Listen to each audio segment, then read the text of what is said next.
بسم الله الرحمن الرحيم لا حول ولا قوة إلا بالله العلي العظيم الحمد لله رب العالمين صلى الله على سيدنا محمد وآل الطيبين الطاهرين اللهم صل على محمد لا سيما بقية الله في الأرضين جل الله تعالى قدره الشريف اللهم أخرجني من ظلمات الوهم وأكرمني بنور الفهم اللهم افتح علينا أبواب رحمتك وانشر علينا خزائن نورك برحمتك يا أرحم الراحمين. We've been studying different views about the foundation of morality, what makes an action good or right, and what makes an action bad or wrong. I already talked about different theories, and then we were just going to start explaining Islamic position. Just as a reminder, we said that there are three major theories. One is teleological theory, which tries to justify goodness of an action based on its outcomes, its consequences. According to them, an action is good if it leads to good outcomes. And I explained that the first good is different from the second good. The first good is moral goodness, something which is morally good. The second is something which is understandable to be good outside the realm of morality. So objectively, depending on what is your ideal. For example, if you believe that the ideal, the ultimate end is welfare, is prosperity, is happiness, is self-realization, is, I don't know, tranquility, is nearness to Allah, whatever it is. So an action is morally good if it leads to an outcome which is producing those type of things. The other view is deontological view, which believes that an action is good if it is done out of your commitment, your devotion to your duty. So you have a moral responsibility, you have moral obligation, and you do it for fulfilling your requirement. So you don't bother, it doesn't matter to you whether this is now leading to a good result or not. For example, we said that according to Kant, you should tell the truth. No matter whether you are going to benefit from this or you are going to lose, you have to tell the truth regardless of the outcome. And the third view was virtue ethics, which puts some greater emphasis on virtues and not actions.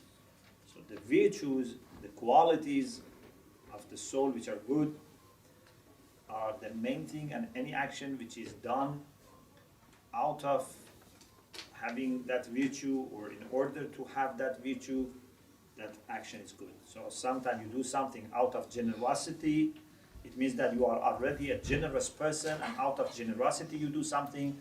Or sometimes you are not a generous person, but you do an action in order to become a generous person. So what is important is generosity as a quality.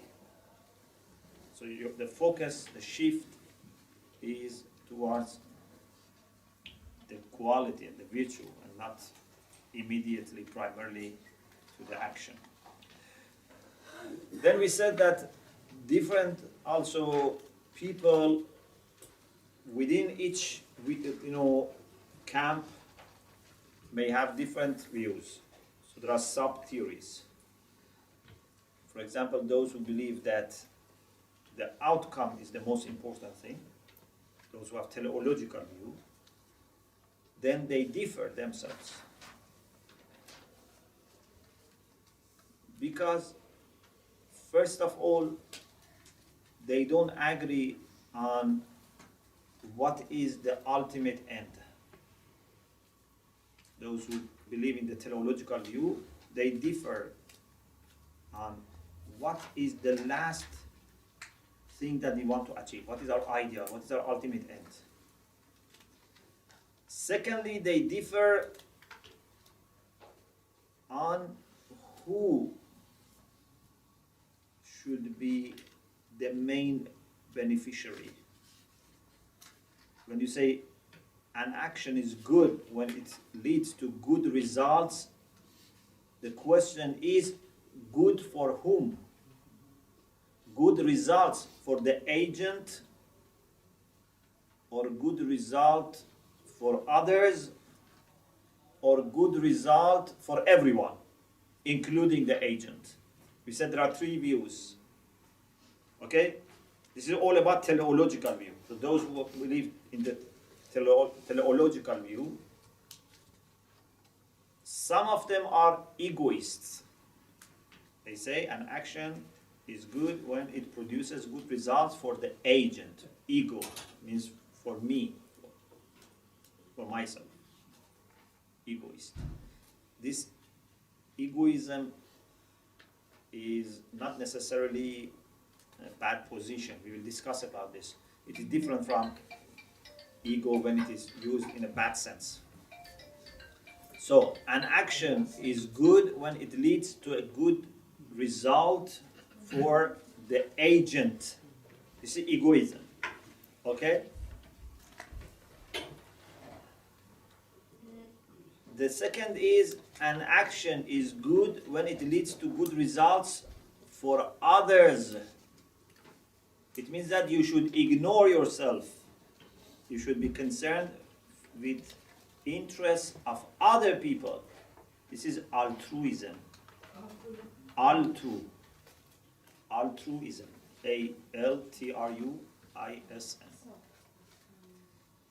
The third view is an action is good when it leads to good results for everyone, all human beings. This is called universalism.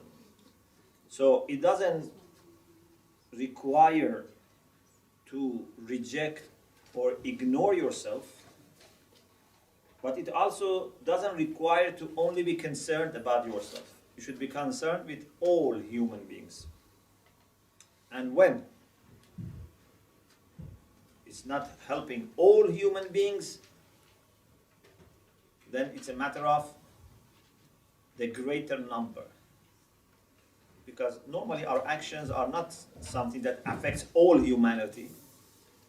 So you have to find out which action is useful for larger number of people. If more people can benefit, then that's better. And then here, you yourself can be considered as one individual, but you cannot consider yourself too important, to be too much important. So according to Universalists, you can be concerned about yourself, but as one person. Okay? So, if you can do something which is only good for you, but bad for many people, you cannot do it. But if you can do something which is good for you and other people, and the overall result is good for greater number of people than not doing, do it. But if you are either alone or you are in a small group of people, and by what you do, more people are losing and being harmed, you cannot do it. You cannot say, I count as 100 people, I count as 1,000 people. No, you count just as one person. Okay? So we don't say ignore yourself, but we say, just treat yourself as you treat other people. You should treat equally. So this is universalism. And of course, universalists were themselves divided. And as I said, one very common view in the 20th century was utilitarianism, which was developed by people like Jeremy Bentham, who had the idea that an action is good when it leads to greater pleasure for the greatest number of people. Greater pleasure for greater number of people, or less pain for less number of people. This is very common in the West. Anyway, after talking about all these, now we want to see what is the Islamic understanding. So briefly, I make few points, and inshallah, I hope that today we can finish this discussion. Firstly, we have to know that in Islamic theory of ethics, both actions and qualities are important. Both qualities and actions. You remember we mentioned this right at the beginning when we were talking about the definition of Akhlaq and the subject matter of Akhlaq. We said that we study both actions and qualities. Because you remember we said some people only focus on the actions. Some people maybe only focus on qualities of the soul. But for us, both are important.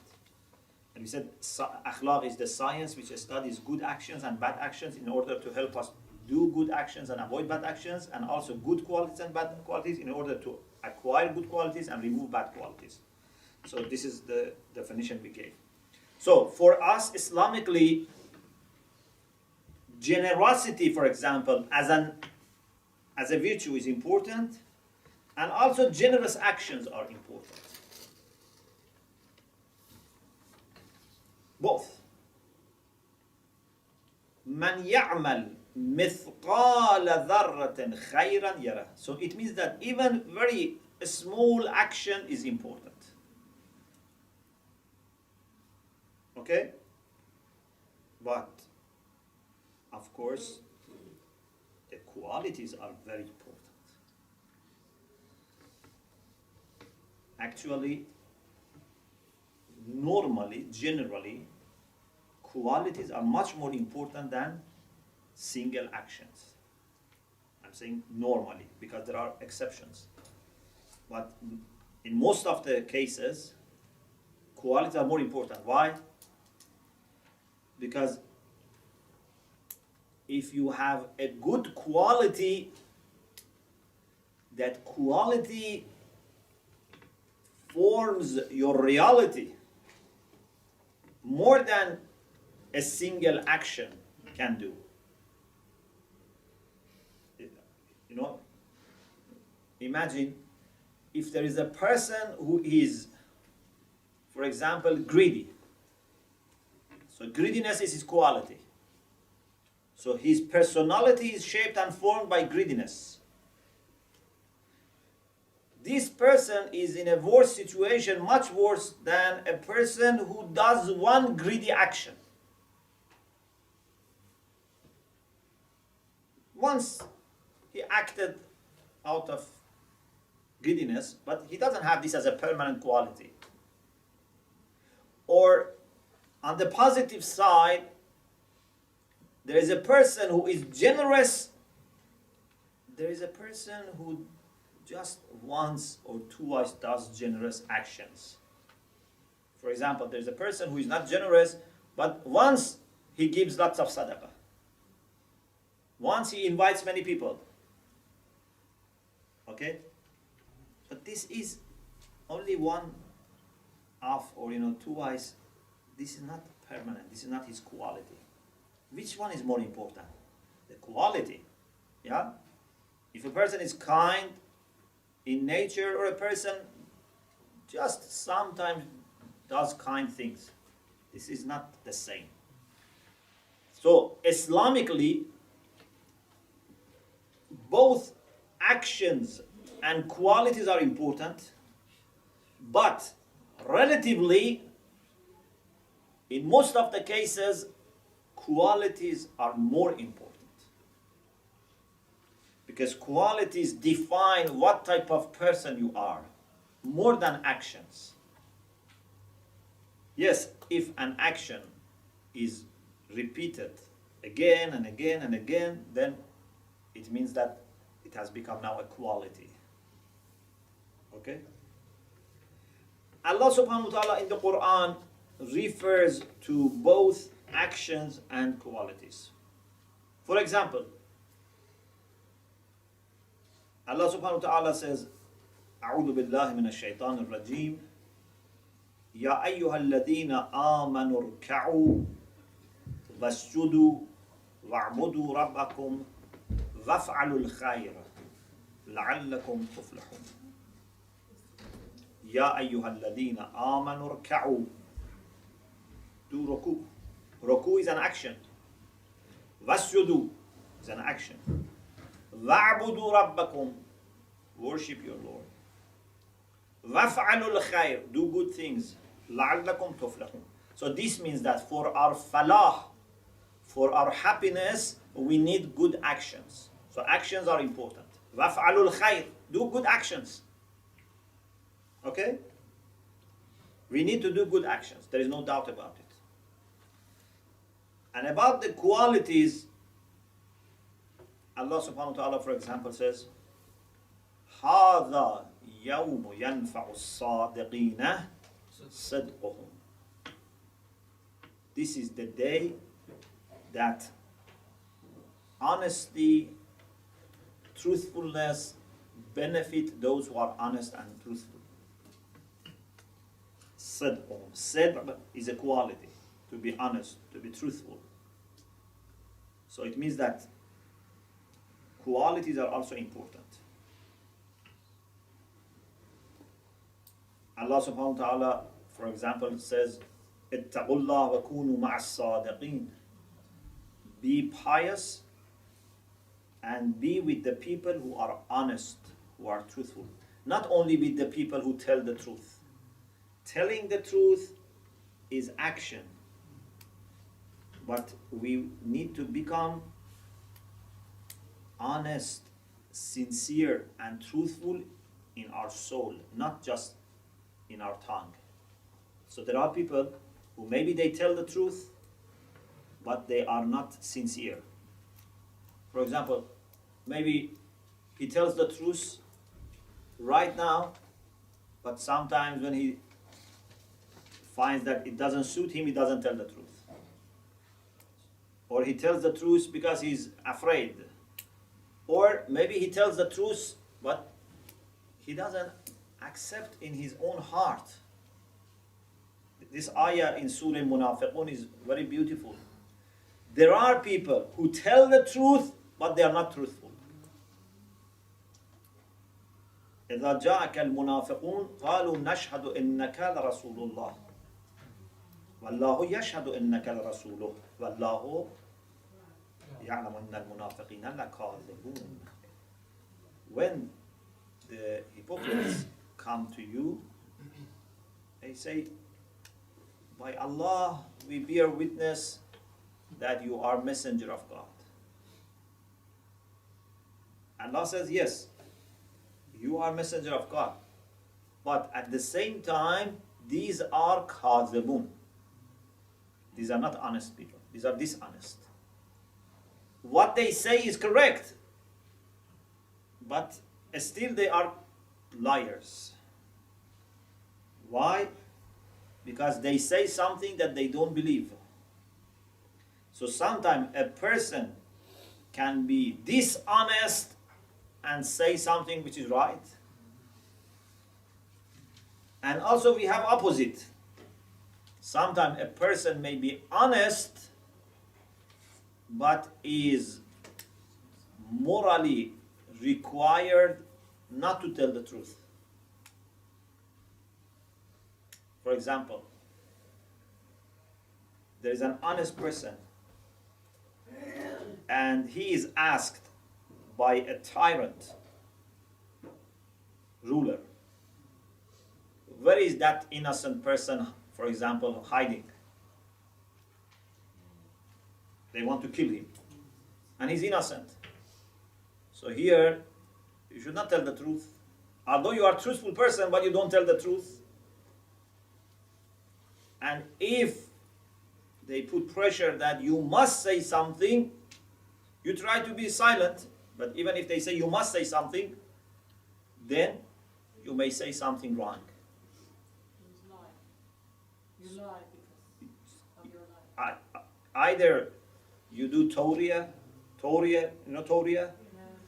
Toria means you say something and you mean by it something which is different from what they understand. Like for example, someone asked Imam alayhi salam about a person, and Imam alayhi salam went one step away and said, since I am here, I haven't seen him. And he meant by here that particular point. They thought he means by here this area. Okay? So this is not case. This is called Toria. Toria means you mean something different from what another person, other party is understanding. But sometimes also it can be so radical that you may need to tell lie in order to save an innocent life. Okay? This is possible. But what is important is that you do this only when it is really, really needed. And you do it, this is a very important point. I cannot explain this now, maybe inshallah later I explain. Here you may need to save someone's life by telling a lie, but still you have to be a truthful person. It means that you hate telling lie, but you have no choice. It's not that you enjoy telling lie, or even you don't have any bad feeling. No, it's like, for example, if someone is dying and the only way to save his life is to eat a food which is najas or haram. Someone is in a desert, there is no halal food, the only way to save his life is to eat or drink something which is haram. Okay, Quran says it is possible. In اضطرار فمن اضطر, the one who is in a situation in emergency and there is no other choice, he can eat haram. Okay, if there is no choice, other choice to save your life. But how much you eat? Just a little to survive. You cannot say, okay, now it is halal, so I make barbecue, and I eat, No. Just a little bit. Okay? And also when you are eating, you are not enjoying. You don't say, Alhamdulillah, now I can, enjoy eating pig, because there is only pig and I am to save my life. Even if there is nothing else to save your life and you are eating haram, you keep it to the minimum and also you don't enjoy. Yeah, you don't enjoy. The same is with a person who is forced to tell a lie to save someone's life who is innocent.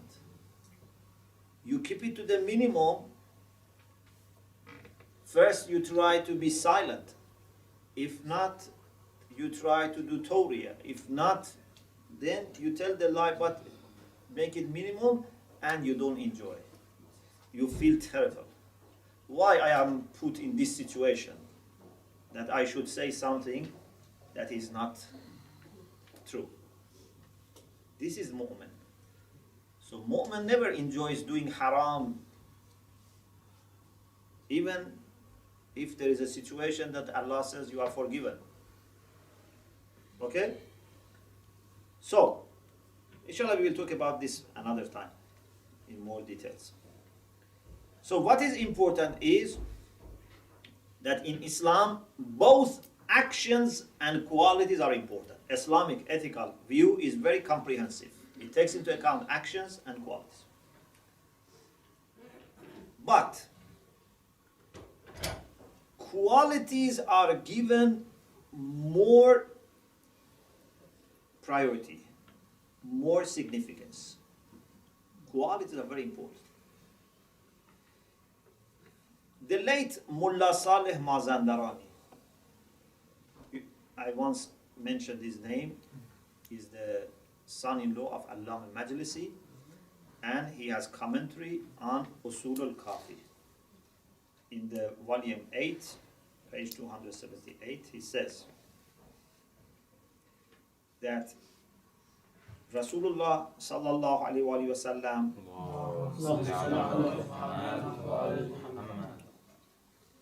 said, "Ma yudha'u fi mizan imra'in yawm al-qiyamah afdalu min husn al-khulq." This is a hadith from the Prophet. So he comments on this hadith. What is the meaning of hadith? In the scale of a servant of Allah, of a person, nothing is put on the day of judgment which is heavier than husnul khulq, good-naturedness, have good akhlaq. So husnul khulq is very important. I hope inshallah once we get chance to mention some of the hadiths about husnul khulq, which are very important. Husnul khulq. You are not, a person who is bad-tempered, who is angry, who is aggressive, who annoys people. There are people who unfortunately are not careful in their speech, or they are not careful even in their looking. There are people that by looking at you, you are hurt. They look at you and as if they put knife into your body. There are people whose silence is, hurting. There are people who speak and it hurts. There are people that when they walk in the way that they annoy people. Yeah? There are people that in different ways by gesture. So, husnul khulq means to be soft, to be kind, to be nice in speech, in looking at people, in walking. No one is hurt. Okay? This is husnul khulq. It's very important. Inshallah, we will talk about it once. So Rasulullah said, on the day of judgment, nothing is put in your scale by which they weigh your deed heavier than husnul khulq. You know that the scale which is used on the day of judgment is made in the way that only good things have weight. It's not like dunya. In dunya, whether you put gold or you put rubbish, it has weight. The scale goes down. Yeah, you can put 1,000 kilogram gold, you can put 1,000 kilogram dirt. It goes down. But that scale is made in the way that only good things have weight. فَأَمَّا مَنْ ثَقُلَتْ مَوَازِينُهُ فَهُوَ فِي عِيشَةٍ رَاضِيَةٍ وَأَمَّا مَنْ خَفَّتْ مَوَازِينُهُ. There are people that they have no weight. So, okay? It's very beautiful. So the sins have no weight. And this is why it's loss. It means that you don't have anything. You haven't earned anything. Only good things have weight. Okay? It's like a person who has made money and a person who is in debt. When we, na'udhu billah, if we commit sins, it means that we are in debt. Okay? So, it's minus. Good actions have weight. But among good actions and good quality, Allah says husnul khulq is very important. And husnul khulq is a quality. It's not an action. It's a quality that brings about lots of actions. Okay, now let us see what Mullah Salih Mazandarani comments. He says, دل على أن الثواب والعقاب يتعلقان به كما يتعلقان بالأعمال الظاهرة. He says this hadith shows that in the same way that reward and punishment belong to apparent actions, physical actions, they also belong to husnul khulq. Allah rewards us for actions. Allah also rewards us for husnul khulq. Okay? Although husnul khulq is not action, it's a quality. Then he says, bal. Inshallah, in Nahv you learn, bal here is, they call it tarakki, means you go higher. First you make a claim and then you go higher. So first we say reward and punishment belong to the quality like husnul khulq, like action. Then we say bal, means we want to go even higher. Bal قيل تعلقهما به أكثر من تعلقهما بها. Reward and punishment for quality is more than reward and punishment for actions. Because Rasulullah said, nothing is heavier than that. It means that not only it has significance, it has more significance. Okay? It's very important. If you study 40 hadiths by Imam Khomeini, he has a discussion and he says that there are 3 types of suffering in hell. In Jahannam, in hell, there are 3 types of pain or suffering. There are people who suffer because they have bad actions. There are people who suffer because they had bad qualities. And there are who suffer because they had bad aqaid, bad aqidah. Then he says the suffering of those who had bad aqidah is more than those who have bad qualities. And those who have bad qualities, they suffer more than those who have bad actions. Because we human beings are formed first by our aqidah, then by our qualities, and finally by our actions. So actions are on the surface, qualities are inside, and aqidah is even deeper. It doesn't mean actions are not important. Actions are very important, even misqala dharratin khayran yarah. But qualities are very important. And this is why we should not only be following fiqh. Fiqh is very important, very, very important. But the aim in fiqh is to correct our actions. You should not be satisfied with this. You should be also going further and try to correct your akhlaq, your qualities. Let me give you an example. If there is a person who is starving, he's dying, and I have to give him food, okay? Giving food as an action here is necessary, is obligatory. Islamically, I have to give food to this person.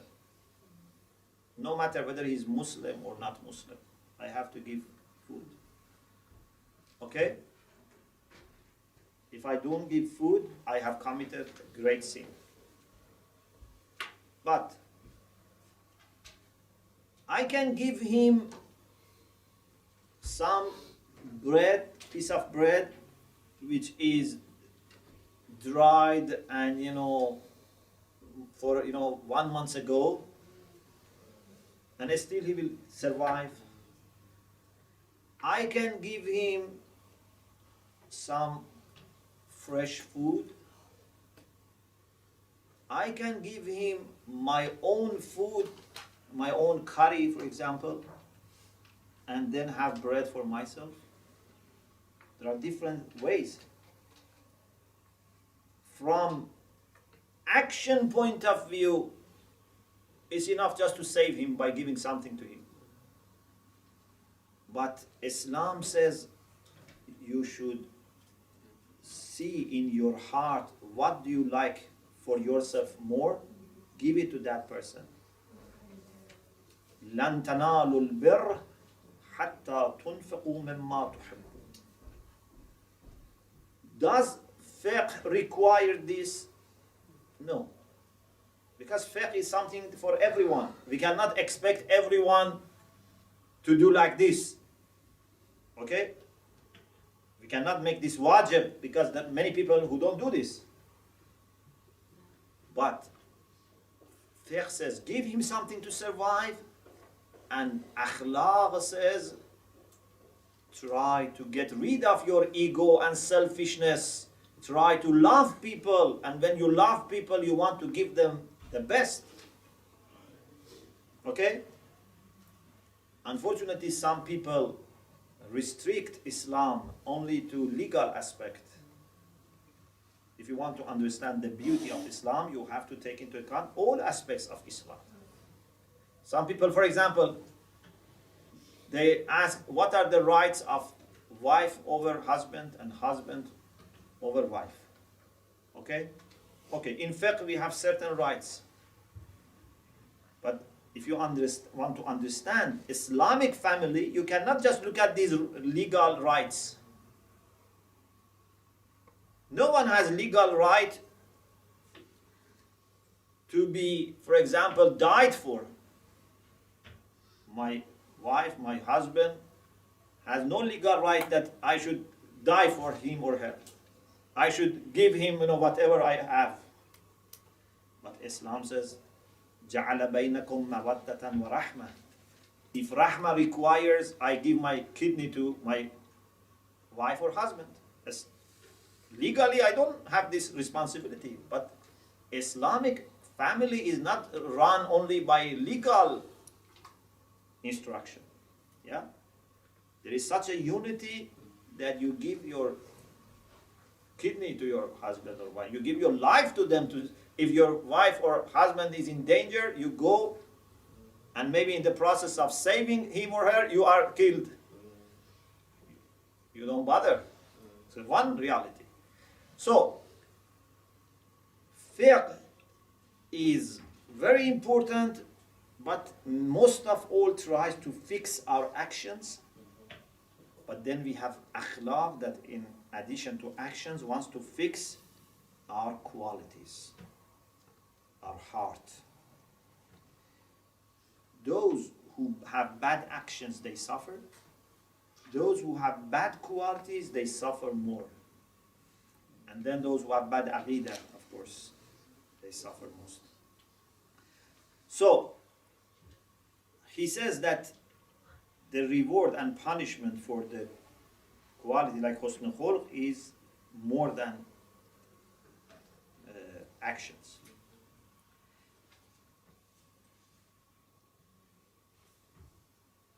So let's go back to our discussion. We said actions are important, qualities are important, but generally speaking, qualities are more important. I am saying generally speaking because I am aware that there might be exceptions. Sometimes we are in a situation that one single action is so important that can change my life, or can even change the life of a whole nation. or can change even history. So don't say actions are not always very important. No, actions are very important, but sometimes they become even more important. For example, let me give an example. If someone is brave in his heart, so has the quality of bravery, shaja'a. Okay, so this quality is there. And someone is doing brave action just once. For example, once a person was going to attack a child, he defended that child. He was a very fearful person, but once, we don't know why, he had the courage to do this. Okay, this is brave action in contrast to that person who has bravery as a quality is nothing. Okay? But sometimes a situation arises that a person who is brave fails. And a person who is not brave does the action. This can sometimes change the balance in the favor of this person who has done one single action. For example, a person is going to kill Imam, and this person who is always brave doesn't do anything. But that fearful person defends Imam. Just once he does something right. But he changes his life by this one single action. Amir al-Mu'minin alayhi salam was a very brave person. Whether he made that a strike on the day of Khandaq or not was not making him a better person or not. But that one strike was so important that Rasulullah said, "Zarbatu aliyan yawm al-Khandaq afdal min ibadat al-Thaqal." That one strike. Although I can swear that Ali didn't become more brave at that time, or he became a better. No, but he knew what to do in that particular moment, and he did it. So sometimes one action is so critical, so fundamental, can bring lots of goodness or bring lots of damage. We have to be very careful. Don't be satisfied with your good qualities, because sometimes you have all good qualities, then you fail in one particular moment. And also don't be too much disappointed with bad qualities. Maybe Allah gives you one opportunity to do something and then gain lots of reward and credit. Yeah, maybe I'm a very bad person, very fearful person, very, selfish person. But there is an opportunity that I can do lots of good. So there are occasions that actions can be very, very important.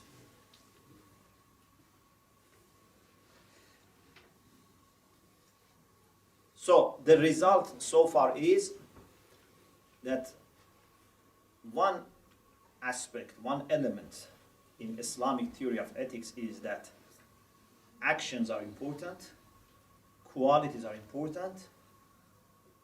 In most of the cases, generally speaking, qualities are more important, but there are situations, circumstances in which one action can be very, very important, more than a quality that you have it permanently. If that quality doesn't lead to that action, it doesn't work like that action. Or on the negative side, one negative action can overweigh a good quality that you have had for all your life. Okay? So we have to be very careful. Sometimes one word can save a person's life. Sometimes one word can damage a person's life.